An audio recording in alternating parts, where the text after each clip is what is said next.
Assalamualaikum warahmatullahi wabarakatuh. Kembali lagi dengan saya di channelnya Amar DTX yang membahas seputar modifikasi motor DTX ini. Dan yang pertama di sini saya akan mereview hasil pemasangan dari jalur as motor ini sendiri ataupun kendala-kendala pas saya masang ini si jalur asnya sendiri. Dan di sini alasan saya kenapa saya menggunakan jalur as ini, karena menurut saya biar kayak keren sedikit lah, jadi kelihatan gagah gitu loh. Dan yang pertama, untuk kalian sendiri yang mau pakai jalur as ini sama seperti saya ini, yang pertama yang perlu kalian ketahui adalah ketika kalian ingin menggunakan ataupun memodifikasi motor ini dengan jalur as ini, yang pertama kalian harus beli satu paket antara si jalur sama si as rodanya sendiri. Jadi kenapa saya bilang begitu? Karena kalau misalkan kalian mau pakai jalur ini terus kalian mau pakai as roda bawaannya, itu nggak bisa. Itu yang pertama. Karena untuk ukuran dari jalur as sendiri itu sama yang ini saya pakai itu beda. Jadi kalau untuk yang standarnya itu lebih pendek, dan kalau kalian mau pakai ini otomatis kalian harus panjang, karena di sini perlu ruang segini ya. Jadi itu kenapa kalian harus pakai as roda yang lebih panjang.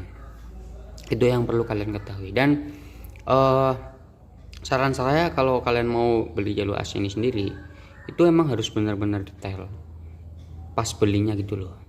Kayak contoh, ini pengalaman juga ya buat saya dan teman-teman yang mau pakai jalur as ini sendiri.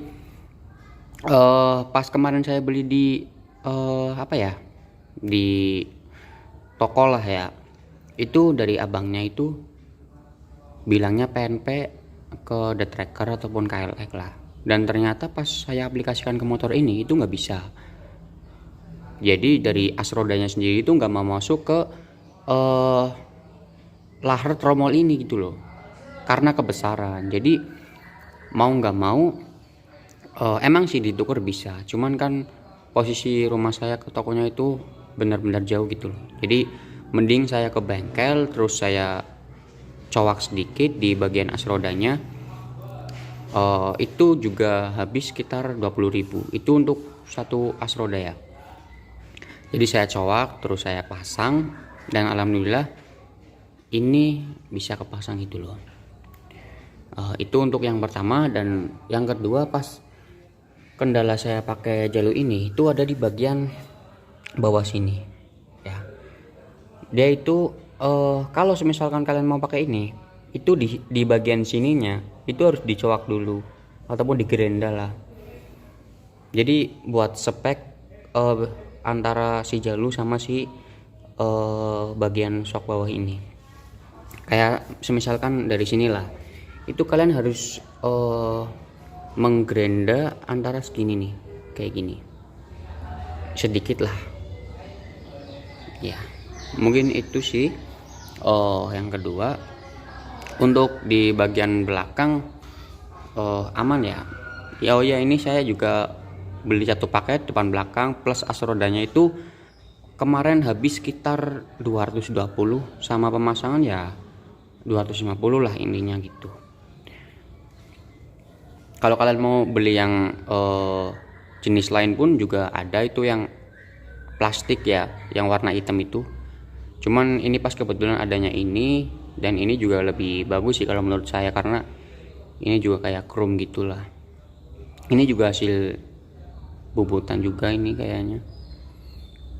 Itu sih. Dan ini penampakannya kalau dari segi bawah ya kayak gini, kalau dari samping kayak gini, terus kalau dari depan kayak gini nih ya kan. Jadi kelihatan ganteng gitu loh. Kalau dari samping kiri kayak gini,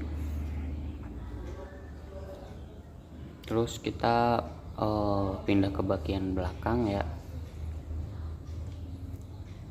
Nah, bagian belakangnya kayak gini nih. Jadi kebetulan kemarin itu untuk as roda bagian belakang itu udah pas ya, jadi tinggal pasang aja gitu loh, nggak perlu bobot as rodanya juga. Ini penampakannya ini kayak gini. Kalau dari belakang kayak gini ya kan. Kalau dari samping dah kayak gitu ya. Mungkin itu aja sih review untuk pemasangan ataupun langkah-langkah yang perlu kalian ketahui, dan kendala-kendala yang saya alami pas kemarin pasang jelo ini sendiri ya. Mungkin itu saja dari saya, kurang lebihnya mohon maaf. Terima kasih. Jangan lupa dukung saya dengan cara subscribe, like, ataupun comment and share ya, agar saya bisa lebih semangat lagi untuk membuat review-review terkait motor tracker saya ini. Mungkin itu saja, kurang lebihnya mohon maaf dari saya. Terima kasih. Wassalamualaikum warahmatullahi wabarakatuh. Salam gerak-gerak.